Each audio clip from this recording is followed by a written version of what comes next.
Good evening.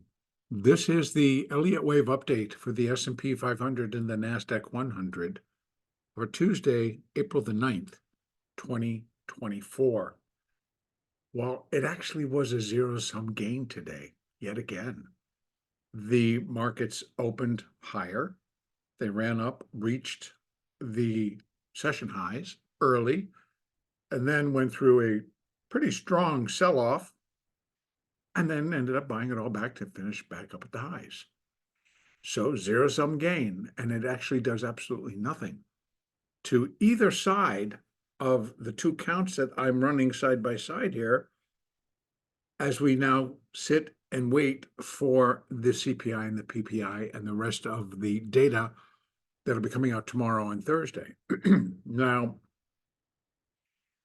sure, somebody's going to say, well, what is my internal feeling? It's like it's a 50-50 probability still. We saw how easily and how quickly the market dropped off today, excuse me, when the sellers showed up and just hit it, hit it, hit it, hit it, hit it. Every time they tried to rally, hit it, hit it, hit it. And it did try to, they put in a decent rally, but it was after they'd actually kicked it to the curb. And we're knocking stocks like NVIDIA was down over 30, et cetera, et cetera. So, it just gets to a point where it's like, okay, then you want to turn around, you want to pump back into some of these stocks and you just start to question, like, what are they doing? What are they attempting to do? And to be honest with you, I still believe that quite a bit of it is all going to surround options trading. So, because I think that's what happens is like as an ex-market maker, that when you had orders coming in and they were, call buyers or even put sellers or put buyers, you hedged those positions and you built them and you hedged them against, of course, movement in the market. And so I think that's pretty much what we saw all day as larger firms moved on and larger firms, pushed the market in one direction or the other, and options were trading, and then they all got hedged. Now, starting here with the S&P, I'm back on the 4-hour chart. There isn't anything changing. You can actually see that was the morning, and then it stopped, and that was the afternoon, and now we're just kind of hanging out up here at the top. I'm just going to go down right away. Let's go to the 1-hour chart. We can open it up. We can take a look. There it was. There it was. So if anything, again, as how this is all going to get counted, I couldn't begin to tell you. If it had been left here, then it might have been, oh, okay, so now we're starting down, a little recovery, and we're coming back down. We did exactly that. We went down, read a little recovery, started to go back down, and then somebody stopped, and they just didn't stop. Then they just bought it. It's like, what is all of this? What is all of this? So even if we're now in a fifth wave up, at best, this is kind of an A and a very strange little B, and that was a C. This is just, it ceases to make sense on an Elliott wave basis, but even on any basis, it ceases to make sense as to what the market is really attempting to tell us here. And I think it's what we end up doing is pretty much the same thing I'm going to say. The market is in flux. The market is in transition. The market is waiting for data, waiting for directional pull. And I'm not sure where they think they're going to get it from at this point, because if the Fed is really leaning more towards we're not going to begin to cut rates until we have further evidence of stability in the inflation battle. And with those employment numbers that came out last week showing 300,000 new jobs put in, that doesn't it? Yes, again, I'm going to tell you, I'm pleased as all that came in. It is actually, to me, a very wonderful thing that people can afford to feed a family, they can afford their lives, they can start pulling money in, they can make decisions, they can start having whatever it is that they need to have, rather than trying to live on unemployment or trying to find a job. The fact that there are jobs becoming available and people are going back to work is really great. It just is inflationary. So the battle against inflation. So it really kind of comes down to be honest with you, just where are we going to like roll the dice? It's like, okay, I'd rather have people working. And then, okay, Fed, so now you've got to do something different. And that's going to be called, you know, deflation. You're going to have to devalue or somehow devalue, get the dollar to come down off of its perch and not go up to 108 or 110 or even higher, but to come down to 100 or below. Devaluing the currency is one way to kind of get the market to relax a little bit. I'll tell you that. But again, that's neither here nor there because we're staring this in the face, and now we're moving into earnings, which do begin this week on Friday, and they begin with the banks.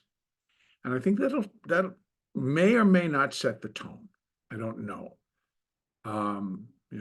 Jamie Dimon's out talking things up, and I'm sure we're going to hear from, some of the others this week. But we'll find out. We're going to see how things are going to start to turn out for earnings. Now, the free flow that I'm seeing in stocks like Meta, Microsoft, Netflix, Nvidia, Google's actually on a little bit of a tear, so that's just heading higher, but not because it's Google and it's gigantic. It doesn't move as swiftly as some of the other stocks, but we saw, Apple trying to make a stand, Tesla trying to make a stand, all for earnings. But again, it's really, to be honest with you, I know I keep saying this, but it really goes back to options and how expirations are set up. So tomorrow, Wednesday, we get CPI, and then also we get Fed minutes at 2 p.m. I think again, or maybe let me just double check.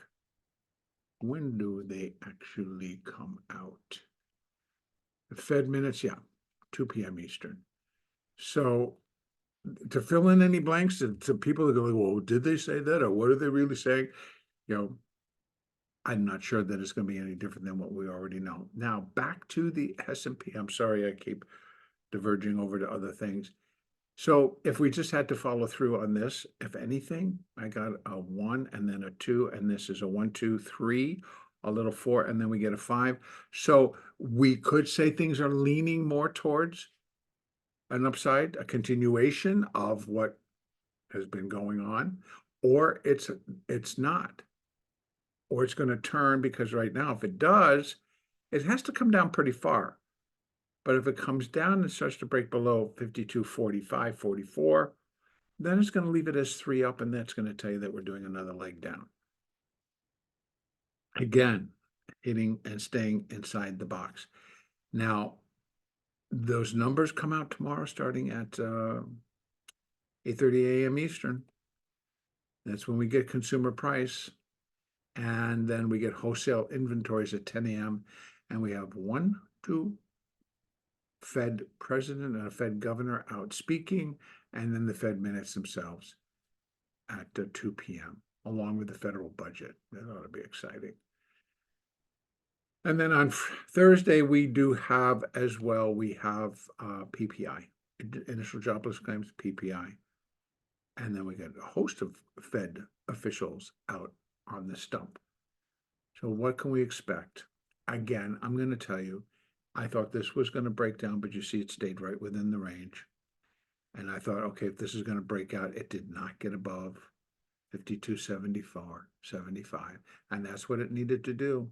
And then it needs to go hightail it up and get itself back above 5,300. And get above 53.09, 08, 09. And that'll signal that we are likely going to head to new highs. And again, those are at 53.33. So we got to get above that level before we get to new highs. So if anything, And how I'm going to count this, I need more. I need more. If this is a 1, 2, and we're in a 3, then it's either that or an A, B, and a C for wave A, or A, B, and now we're in a C for wave 5. And a little trouble with this because it still looks pretty 3-wave-ish to me, and this could be a B wave. It could. So it could be A of 5, B of 5, C of 5, and that I'm going to have to take as 5 because remember, oh, it's the S&P. No, cannot be a triangle. So it has to be 1, 2, and then we're going to get 3 and a 4 and a 5. We're not in a triangle in the S&P. So it just has to be straightforward. So it'd be 1, 2. We're looking for a 3 and a 4 and a 5.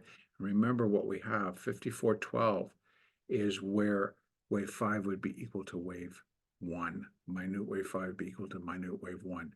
Now on that downside, remember that one, going this open, that one suggests that where I've marked it as 3, that's the completion point. That is 5. And then we have 5 of minute 5 of minor 5 of intermediate wave C of primary wave B. And those are all sitting up here somewhere. I thought they were. I may have taken them down. Excuse me again. So, but as a 4th, then it would be coming up in a 5th wave, and it'd be a 1, 2, and then we're in the 3rd. And so it should, if we are inside that 3rd, started kicked off real well. I will tell you that, kicked off beautifully. And this basically was also pretty good for a C wave. Not that it came down far enough, sure. 1, A, B, C, and then off to the races. So that was a pretty good bar in terms of the market showing us that, yes, the potential is there. Now that way, and this is a wave 3, it really does need to keep going. It really does. And it needs to get above 53.10 pretty quickly. Not hanging out, not going back down, not coming back up. So I'm trusting that tomorrow, how that news is going to be, how the market's going to interpret, that's going to give us our move. If they like it, then I expect them to gap or just to move strongly and get ourselves above there. If it doesn't come in line, if it's like going to show something they don't like, then it really needs to drop and it needs to break 51.90 pretty quickly. And that's going to get rid of that, put this all back in together as 1, 2, 3, 4, 5, or 5 of minor 5, et cetera, et cetera. And then this is 1, 2, 1, 2. And we're going down. So either way, so the way that this started, if this was, again, 1, 2, 1, 2, this was a good start. That was not a good result. So if anything, the way that this thing traded this morning and this afternoon, it would suggest higher. I will give you that. So I would think that we rise on that number. Of course, now we still have Globex, we still have the Asian markets, we have the European markets, and they got a lot to say. So we'll see. We'll see what happens. Moving average is nothing. Still on the 4-hour chart, you can see them flat, flat, flat, and flat.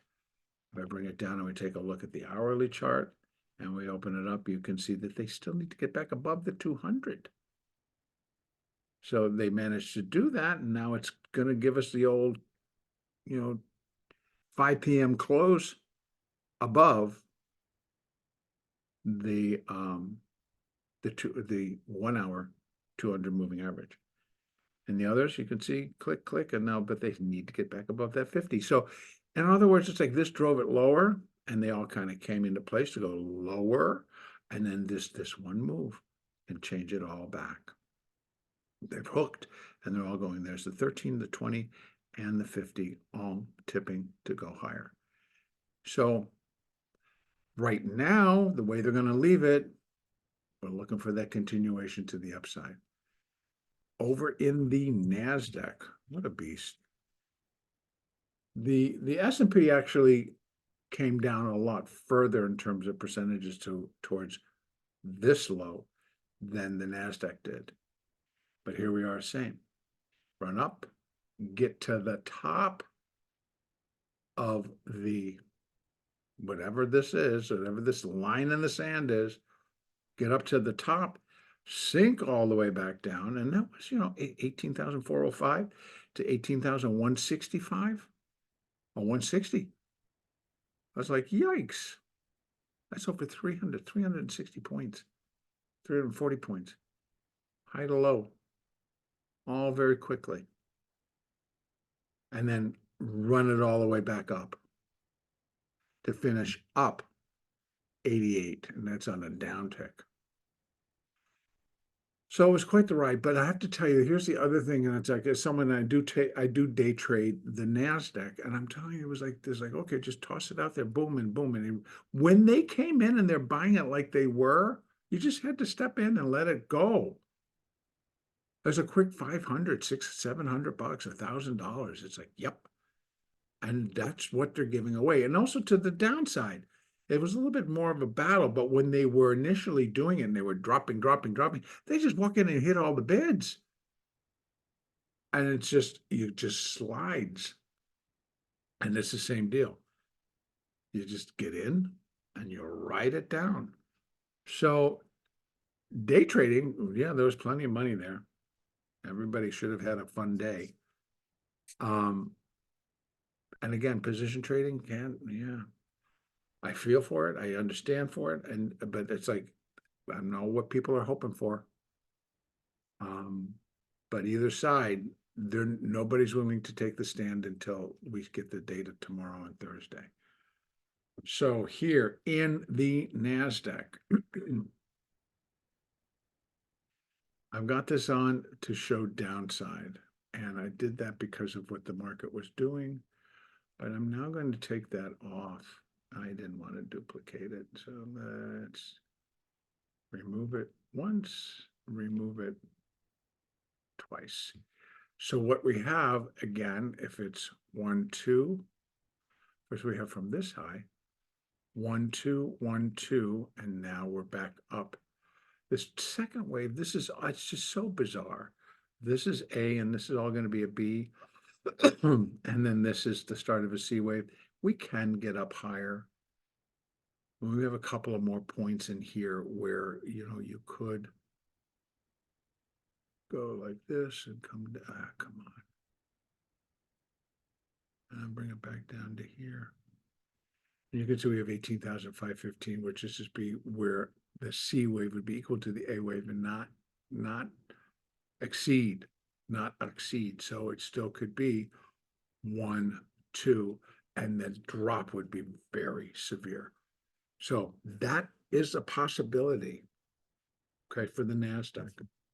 Also for the S&P, but for the NASDAQ, because that's what we're talking.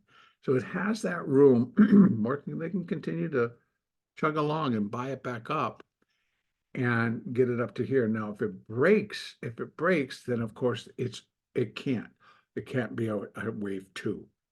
That's my point. My point is, if we're counting at 1, 2, 1, 2, and that 2 comes up to here, it's not violating the rule. And the rule is that wave 2 cannot take out the starting point of wave 1. Obvious reasons, right? Because it's not a wave 2. That's the starting point for wave 1. What it can do is it can come down, take out that low, and then still come back up. That it can do and still be considered a wave 2. And I'm not expecting that from here. So how do I want to leave this? It's the same thing right now. The way they're finishing off, you can see that they're coming in right at the end of the day. They're going to kind of pump it up a little bit. So if it's closing up towards the high, then the anticipation would be that when it reopens, it still kind of goes up even more. And then again, we'd look for here. If it's a 1, 2, if not, and it goes through that and goes through this, then I'm going to be the same as what I'm doing in the other market. 1, A, B, B, C, 2, 1, 2, and we're in the third. We're inside the third, and that's going to should continue to thrust small and then keep going. And then here we are in a expanding triangle. So this could be a No, it's a downside. That's the 4. We're getting a 1, a 2, a 3, 4, and a 5 for A. Although, see, I'm not looking for a whole lot.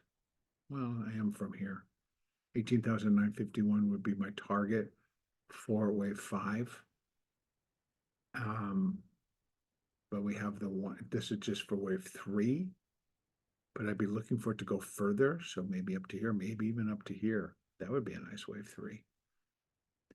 And then we pull back, and then we come back 3 and a 4, and then we come back in a 5. Or this is ABC up to here, wave A. So it's 5, 3, 5.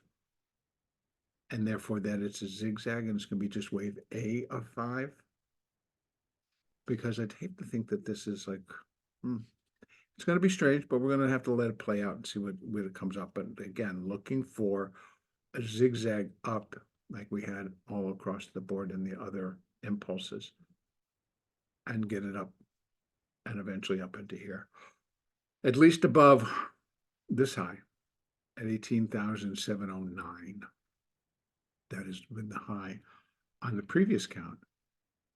Would be that, well, that's the existing high so far. So we would be looking for that to be taken out on its way. You can see 1, 2, 3, and this actually is a slight higher high. So it's A, B, C, and then we get a 5. We take out that high, and we definitively kind of start heading up into these levels, up into here. And that's the one that actually is minute 5 against minute 1. 618 is 18,607, maybe just. That's where wave 3 might come in. Pull back and then do another, and then get up here to 18,951. All right, moving averages here. Let's open this up. You can see it's the same deal. Look at the 4-hour. Everything flat, flat, flat. Even with the downside, even with the strong upside, everything remains flat. I bring it down to the hourly chart. Does it give us any clues? We got the 200 still up top. So it's still weak. It's still lighting up more, even though we get to get a close above that hourly 200. That should be a positive. Let's see what happens. Because what we got going on down here, we just have the 13 and the 20 just now starting to cross that 50, heading back up. They have to liquidity split, get above there, and the 50's got to follow through, and that's all got to happen before we get too much higher. Otherwise, this weakness is going to remain. And moving averages will not be in sync to actually do what we're expecting the market to do. And it could do it and fail via the moving averages in terms of that they're not backing the move, which would be pretty much in line with it's a finishing move. All right, that's going to be about it. Again, just a quick review for tomorrow. We have at 8:30 a.m. Eastern, the Consumer Price Index. And then we have a couple of one Fed president, one Fed governor out speaking. And then we have wholesale inventories at 10 a.m. and at 2 p.m., the minutes of the Fed March FOMC meeting. Our next update will be on Wednesday, April the 10th.